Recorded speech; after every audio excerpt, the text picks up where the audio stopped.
They are strong, fast, durable, and full of love. But don't be fooled, the Viltrum Empire brings nothing but love, prosperity, and order to the universe.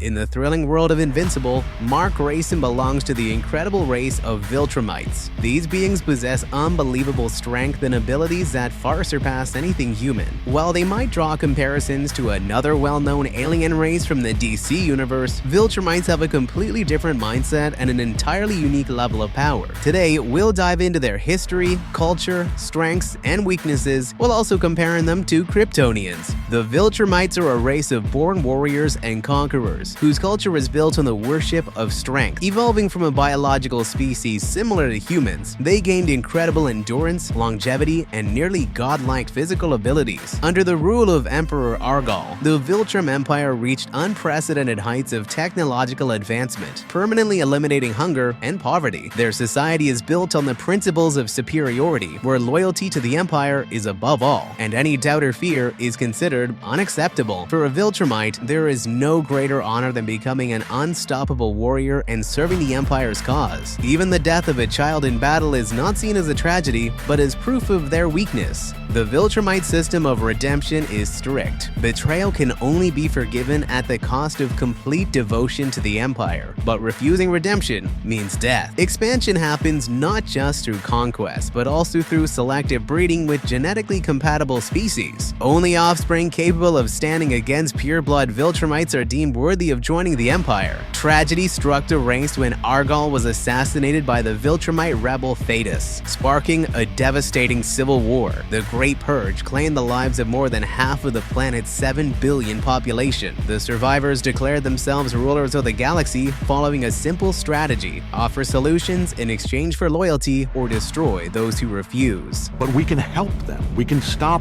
wars, eliminate hunger, give them medical technology centuries ahead of what they have now.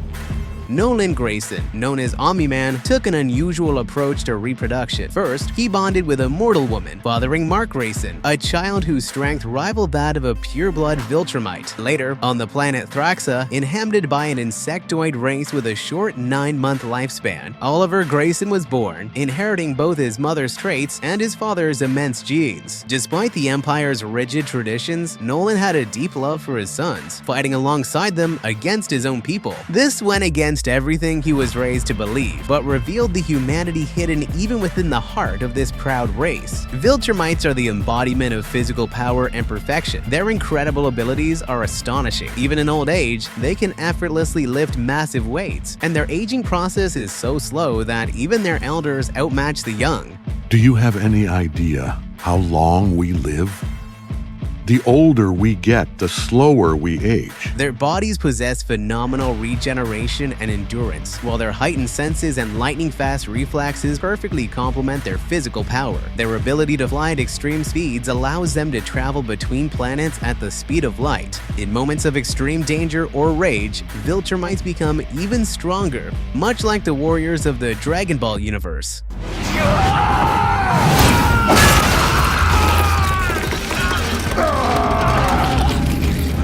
Among the Viltrumites, two stand out: Thragg, the strongest, and Conquest, the most dangerous. Conquest is part of his race's elite, possessing incredible abilities and second in power only to the great regent Thragg. Unlike other Viltrumites, he is a true sociopath, obsessed with battle. He sees his opponents as nothing more than playthings for manipulation and torment. His ultimate goal is to find a worthy enemy for a grand fight. During his clash with Mark, Conquest relentlessly taunted him, trying to provoke a brutal revenge. He deliberately inflicted pain on Mark's loved ones, believing that love and compassion were weaknesses. But behind the mask of a sadist and a sociopath hides a lonely soul, craving connection and understanding. Yet, because of his ruthless efficiency in conquering planets and annihilating civilizations, all Viltrumites see him as nothing more than a merciless monster. Even this seemingly perfect race has its weaknesses. Their greatest vulnerability lies in their highly sensitive inner ear, which is crucial for maintaining balance in flight. Specialized sound waves waves can cause them unbearable pain or even paralyze them. Young Viltrumites, like Mark and Oliver, are more vulnerable than their older counterparts. Extreme heat weakens their nearly indestructible skin and slows down their regeneration. An attack from within can be fatal. Even the strongest Viltrumites are defenseless against an internal explosion. The Scourge virus, created by the Viltrumite rebel Fetus, is capable of wiping out their entire race by attacking their immune system and stripping them of their strength. In deep space, there are creatures that even Viltrumites fear: Ragnars. Their razor-sharp claws and fangs can pierce Viltrumite skin. Nature has also prepared a unique weapon against them: Clacksap, a parasitic organism whose venom drains Viltrumites of their superhuman abilities. To protect themselves from this threat, they spread special devourer beetles across various planets. Their true nightmare came in the form of Space Racer, a warrior from the coalition of planets wielding a weapon powerful enough to destroy entire worlds. But the most surprising weakness of the Viltrumites is an emotional one. Love can break them mentally more effectively than any enemy or weapon. Nolan's story proves this. His love for his son made him question the path he had followed all his life. In the end, family ties helped him reject the ideals of the Empire and stand in defense of those he once considered enemies.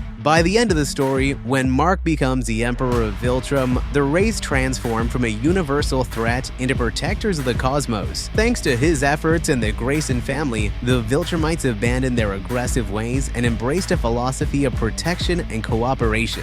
When compared to Viltrumites, Kryptonians seem insignificant. Viltrumites are battle-hardened warriors, capable of destroying planets and moving at the speed of light, while Kryptonians are a peaceful people whose strength depends entirely on yellow solar energy. The unique structure of a Kryptonian's body is a masterpiece of biological engineering. Their cells are denser, more elastic, and function far more efficiently than those of humans. However, their true power only manifests under the influence of yellow sunlight, which charges their cellular structure. Because of this energy dependence, a Kryptonian is physically no different from an ordinary human of the same height and weight who leads an active lifestyle and exercises regularly. Only by absorbing Earth's solar energy can they unlock their godlike potential and attain superhuman strength. Superman is powerful only because he was born in the right place, where a yellow sun exists. If he were cut off from solar energy, Kent would quickly weaken and drop to the level of a mere mortal. I suggest